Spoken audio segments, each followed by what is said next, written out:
What do you think when they put the teacher up in a pedestal or idealization?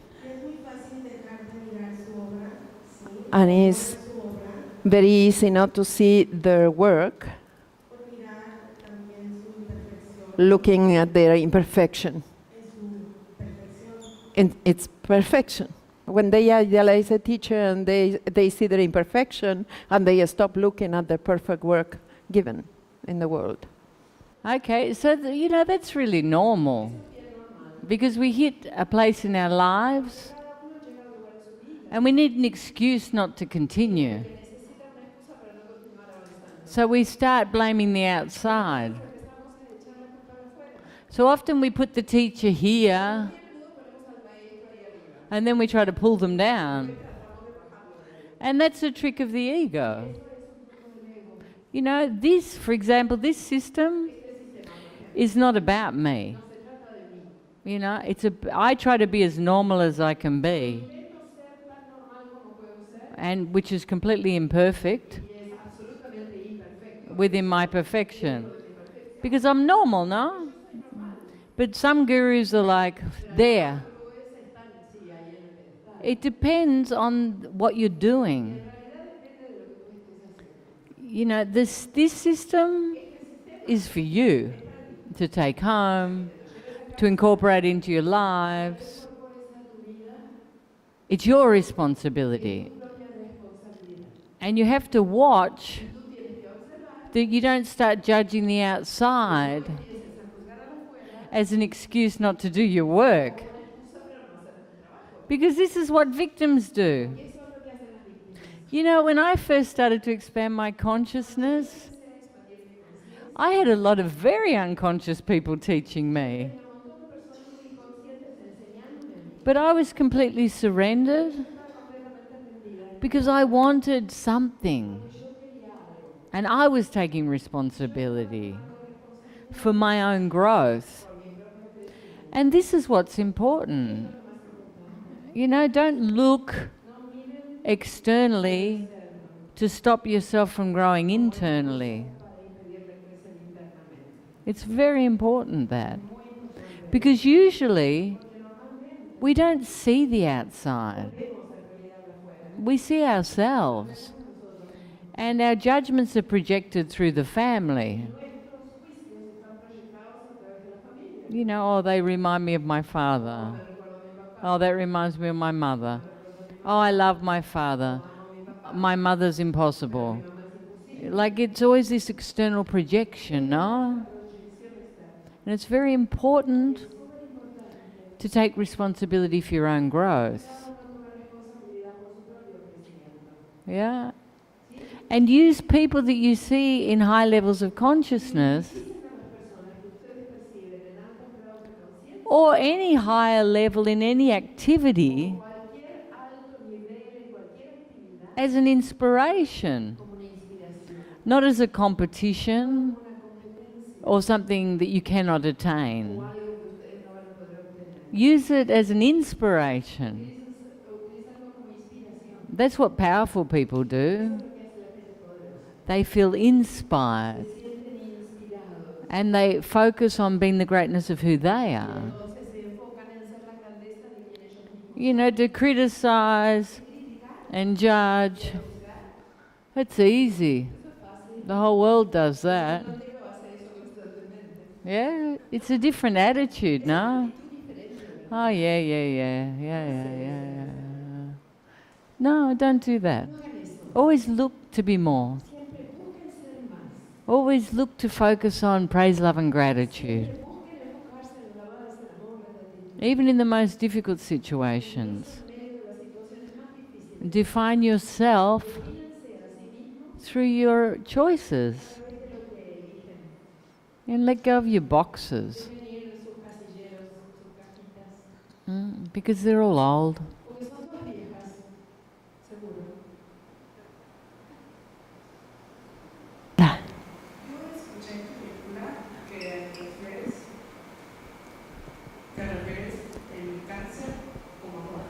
I saw in your movie that you talk about the cancer of its love too.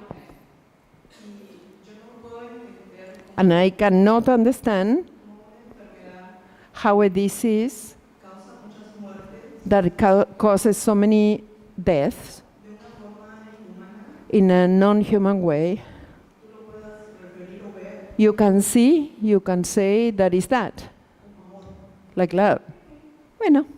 Firstly, it's completely human. Humans have cancer.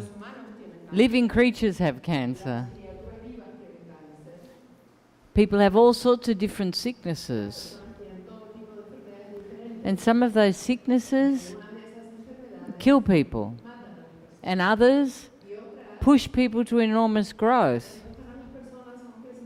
and a profound change in their lives. For me, everything's love. You're thinking of love as something nice and something that's not love is something bad. But everything's creating this landscape of duality. Everything is love. The worst and the best. Because you are not this. Now, of course, you're obviously crying because there's something happening in your life. Okay, and this sounds ludicrous, but it's my experience. You know, I have a teacher here that had a very bad cancer, and now she's a teacher, and she has no more cancer. So there's always these situations in our lives that push us to evolve. All people die. It could be from cancer. No one dies of old age. They always have something. Oh, the heart stopped. Oh, I got cancer. All sorts of different things happen.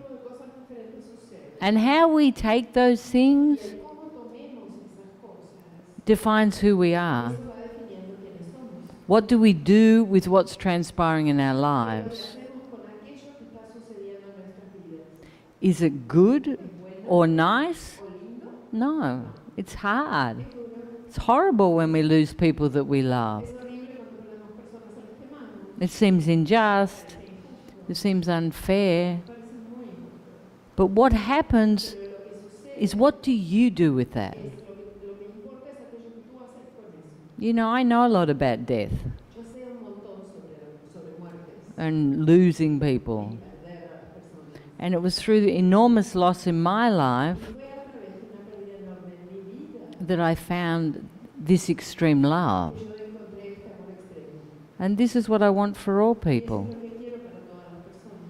But I'm not like saying cancer's this great thing that's happening. I'm saying it's part of the duality and the evolution. Yeah?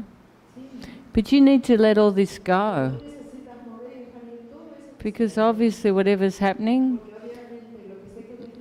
which I don't know, but I'm sure I'll find out in the meeting, is really affecting you. Mm?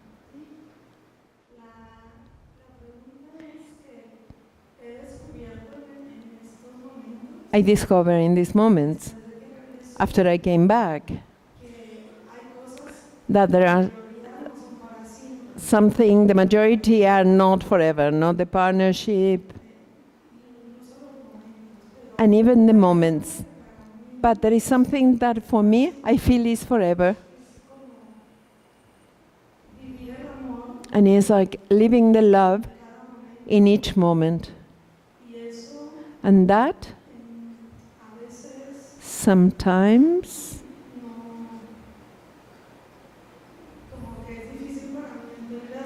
is difficult for understanding, because I had an idea of having a relationship and having a family.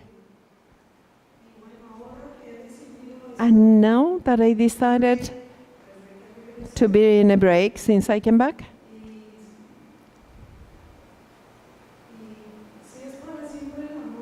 is forever the love, is all that it is. Sit down. I answer you. You know, the thing is this. We confuse love with our human experience. Oh, I'm in love. Now I'm not in love. Now I love you because you're behaving. Now that you're behaving badly, I don't love you. This is duality. But we also have this within us. I love this aspect of myself. Oh, but that aspect I'm not even going to look at. In fact, I'm not going to negate it. I'm not like that. So it always starts here. It doesn't matter what we see externally. We always have to take it in and love that aspect within. How do we do that? Well, firstly, we've refined the reaction. We find the reaction, and as we find it, we let it go. And as a consequence, bit by bit, all the judgments start to leave. And when they leave internally, they don't exist externally. You know, everything a human does that isn't based in love, like stealing, betrayal, lying, there's a whole list of things that are very baja, no? Why do humans do that? Because of fear, because of greed, because of lack. And we all have that.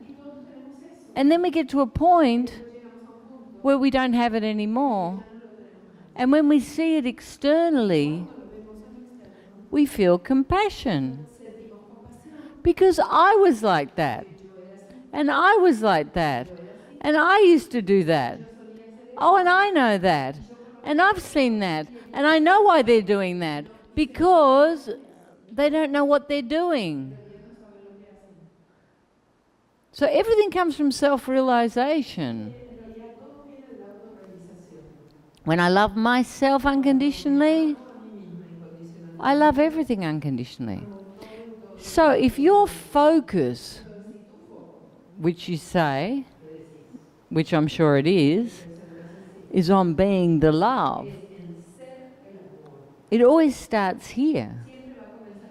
And sometimes it's difficult because humans do horrible things, but shocking things.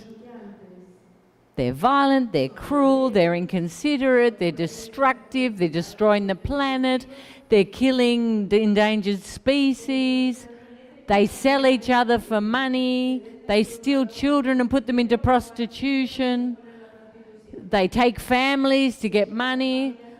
Humans do atrocities. Yes? Yes. How do you love them? By finding every bit inside of you. And as a consequence, it's not that you condone, but you can feel compassion. And that's not sympathy. It's compassion. Always focus on being the best you can be.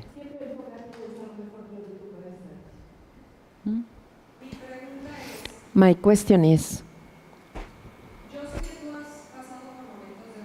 I know you went through disease, through sickness, and I want to know what is depression.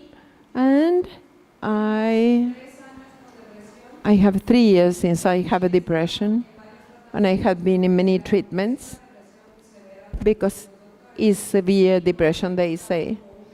And they didn't find a medicine that will activate it, the brain thing.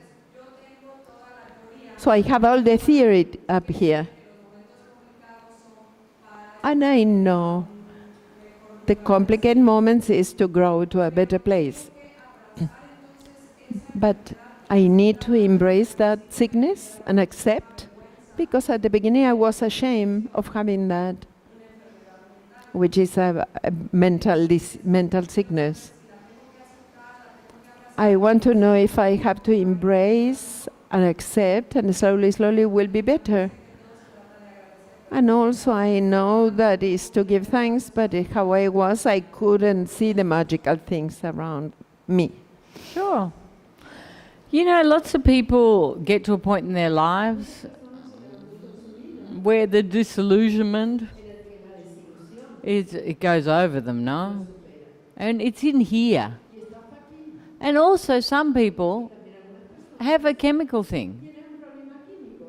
You know, the thing the system does is it moves everything. So you start to find some joy, and your perception starts to change. This is the first thing. And you start to find more equilibrium. I often work with psychiatrists. If people need to have something chemical. And within the system and that, we find this incredible balance. But I think the most important thing is just to move everything. All your resentments, all your judgments, all your stresses, all the past. That's the most important thing. And who knows, it can change, no? You know, I'm not going to say this system's magical. But your consciousness is magical. And that's who you are. Beyond your brain. Or what you think's wrong with you. Yeah? And so I wouldn't really, you know, if you need help with that, fine. But you're much bigger than your depression. You're the love. You're the consciousness. And that's what you need to focus on. Yeah, so it's not that there's not a light at the end of the tunnel. There's a big light. Because you're not this. You're something much, much more.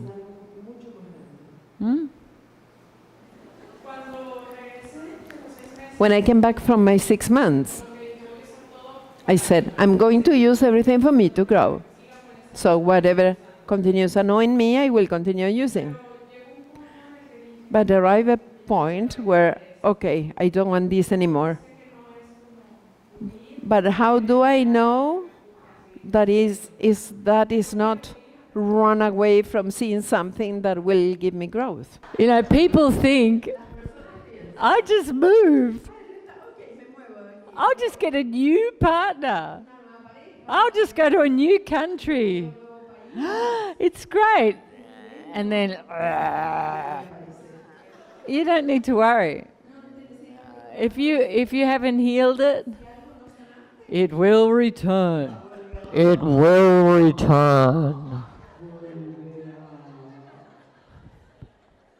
You'll see. And it's ultimately always an aspect of yourself you have to love. You know, if I look back at my partners, they've always been the same person. I look back and I think, oh, I always went out with the same person. Always. And that's okay. Because more and more you start loving yourself, everything starts to change. Yeah? It's a curiosity. I would like to know about your teachers. There is a phrase I repeat, but I think it's very hard. With the teacher, without the teacher, or even through the teacher, we have to grow, or we have to overcome. And I have the interest of listening how much your teachers support you. And maybe an opinion if, do you think that there are enough spiritual teachers in the world different to you? No, if there are enough. So for me, my biggest teacher was suffering, no? Like I had some real buzz. And I had to really pull myself up and grow. I had a lot of internal intuition, a very strong voice, but also an extremely high level of surrender. I didn't have a specific teacher, but I listened to every teacher. I listened to the taxi driver. I trusted so much that what was coming to me was serving me. I did different practices, and then ultimately I went profoundly inside. I removed everything and I let go of everything, and that's when I had my massive expansion in consciousness. Permanent, no? But I had many different teachers, but not one. But ultimately, it was to go in. The system I teach is exactly what I did. After I got enlightened, then I started reading different teachers. Like I'm a big fan of Osho. I like Eckhart. You know, there's lots of interesting people, yeah, in the world. Is there a lot? No. No. Is there enough? There must be. That's how it is. This is the consciousness level. But the thing that's very important is if you have a teacher, you're very open to that teacher. You know, for me it was like that. I had always a very high level of consciousness, but I didn't know. I was completely humble and had no, like I didn't think I had anything. And that was a great help for me. Innocence, surrender, desperation. That was a great help for me. Zero spiritual ego. Zero. Good morning. I have a problem with how I eat. If I'm happy, eat. If I'm sad, I eat all day. And I cannot stop eating. It's like I need. I think we all understand that. I know I do. I just clean out the fridges and everything's okay. Okay, listen. You have to see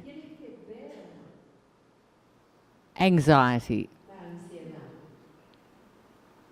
When we're little, our parents are always sticking things in our mouths. If we cry, in the mouth.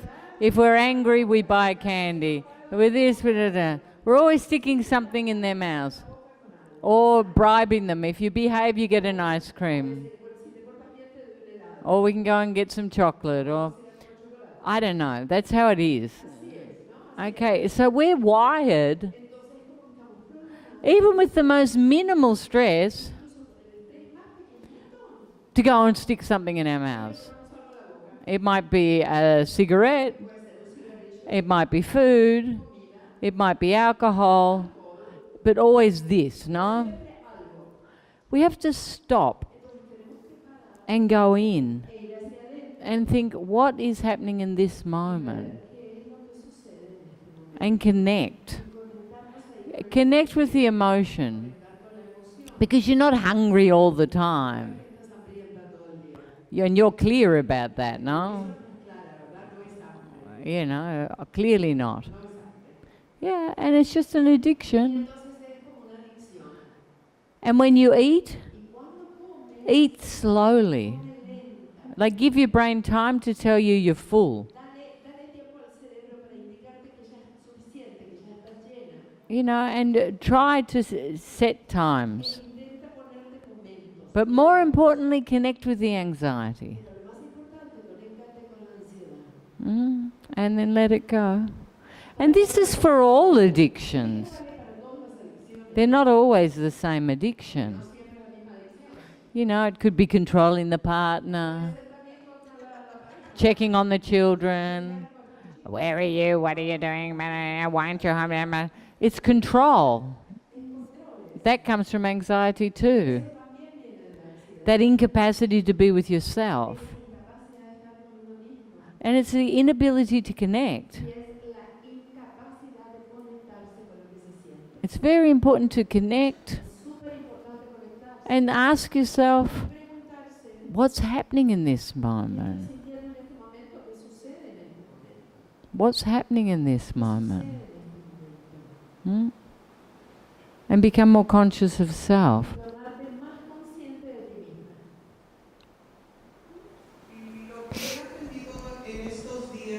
What I learned in these days, to all the answers that you gave, that when you love yourself, you heal yourself. 8 years ago, my daughter took my salary, did a court thing and took my salary away. In the moment, I knew when I arrived home to my work, I felt extremely sad. Because the financial things don't affect me, and I always supported her. And I trigger like a buzz in my 2 years. Till today, I have that problem. I want to understand if loving myself, I'm going to be healing because I provoked this to myself. You know, loving yourself is changing internally. And as we change internally, we make new choices. You know, when we don't love ourselves, we feel like victims to the outside. We don't understand. If you love me, how could you do that? You know, there's a million things that happen. But we're not conscious of us. We're not taking responsibility for ourselves. Once you start to cultivate consciousness, you'll start to make new choices. You'll see what makes you suffer, guilt, giving without wanting to give, abandonment of self, telling lies, you know, everything to do with self-abandonment, addictions. And then you'll start to see what serves your consciousness. But in order to get to that point, you have to be present. And in order to be present, you have to cultivate a place to sit. And that's what you're doing here. Because sometimes we're so up to here with stress, we can't even get our next breath. But as this empties, we start to find a safe house internally. So we're not always juggling the outside. You'll see. You start to change. As I start to clean my window of perception, everything starts to change. But it's work, no? This is the fastest thing I know. This system. I don't know anything faster than this. But it's not a magic wand. You still have to do it. And you have to choose for the facets all the time. You know, your big thing's your daughter. You need to just forget it. Every time you get into the daughter drama, facet, facet, facet, facet, facet, facet. Because you have to change internally. And then the external things will be clear. Yes. We all have one drama. Some of us are lucky and we have 10. But most people have one big drama. How can I maintain in my life lighter? And not identify with my physical sensation. You know, I think in this moment you have to surrender to what's happening. Because you're trying to fix it. And you can't fix it. You know, you need to do what the doctors say. But stop pressuring yourself. Because I think you have this, you should be doing this and you should be doing that and you should.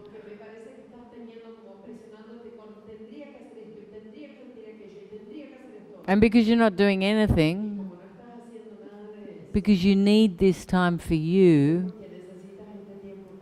you become violent. Is this all accurate? Yes. See how well I know you? Stop and have fun. Just enjoy your life. Stop thinking I should be. Because in this moment you can't. That's it. Just enjoy it. Do what you can to help the sickness. But the most important is to let it go and just anchor in your joy. Because you have a big experience of consciousness. Or no? Yes. Yes. And I can see that I'm full of fear inside. Very deep. According to me, I was very brave through my life. And I did brave things. But now I can see that I have a fear that is much deeper.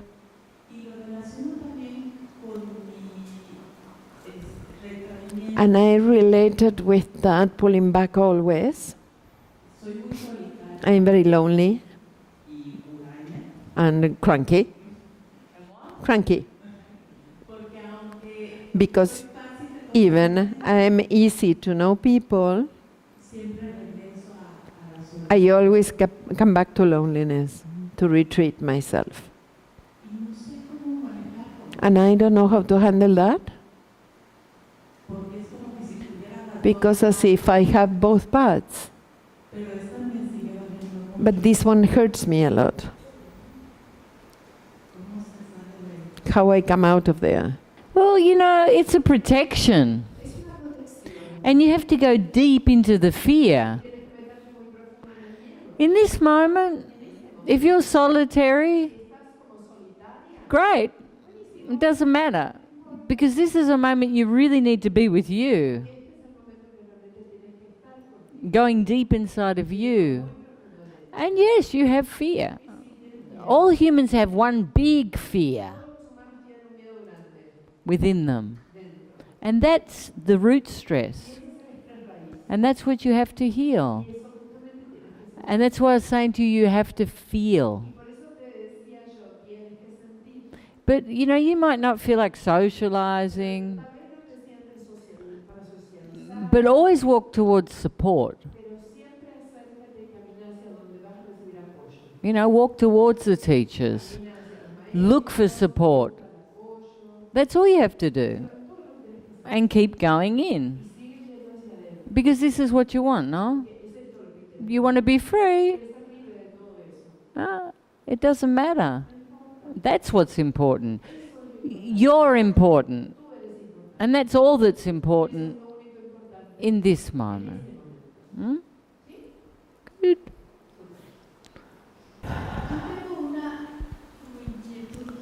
I have an internal wondering, an external. When I heard the two last questions, talking about sickness and this part, suddenly touches this. And these are the part that is systemic. I'm talking about theory, no?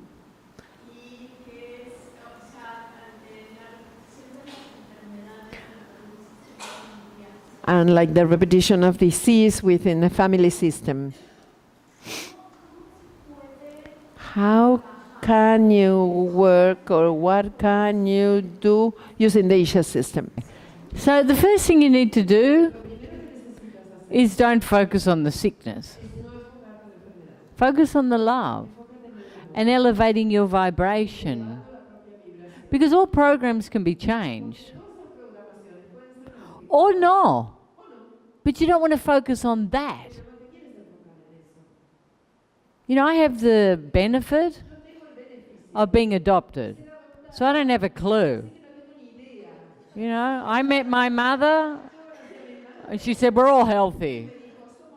I said, great. Goodbye. But, you know, often we have these things that all the family has, and we focus on it, no? Like, oh yeah, grandpa had that, and grandma had that, and we start programming ourselves. And we don't need to focus on that. We need to focus on the love, focus on elevating our vibration, focus on, because we're not our bodies. Our joy, our peace comes from something much bigger and something much more permanent. And that's what's important. You know, and whatever transpires or appears, you deal with that in that moment. You know, but the anticipation of what if, don't focus on that. You know, don't focus on that.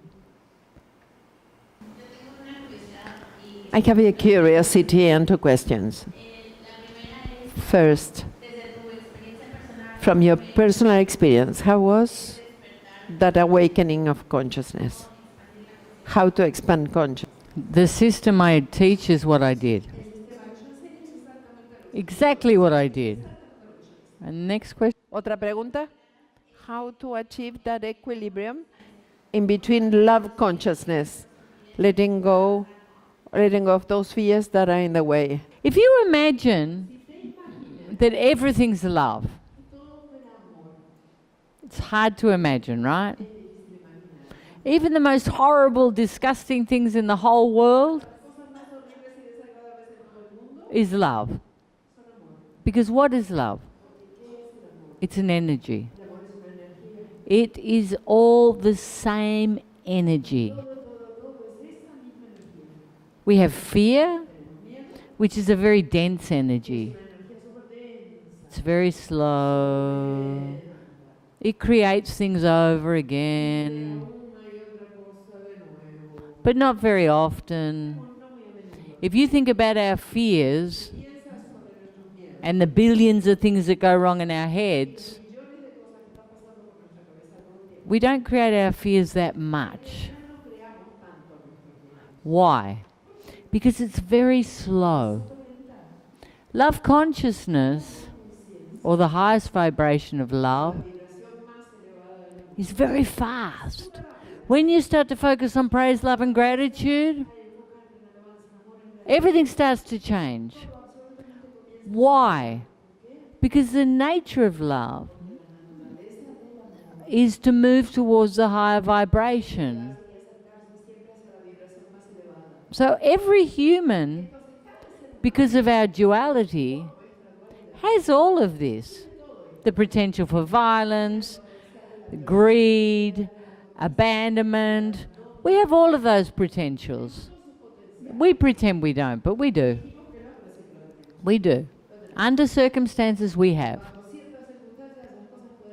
And we also have a lot of things that happen to us that created a lot of fear, made us feel not good enough, inadequate, like there's something wrong, resentments, depressions, all sorts of things. It's all there. It's like the septic. When we focus here, it starts to move. And it starts to move towards the highest vibration. So what happens? All the rubbish, it starts to leave, no? And the energy starts moving up. And that's what the facets are for. The facets are this vibration. Unconditional love, peace, joy, the highest vibration. And as this moves, you have to move. You've got to move it physically and emotionally. And let it go. That's why we express. That's why we exercise. That's why we drink a lot of water. Because everything's energy. And love's an energy. It's an intense energy.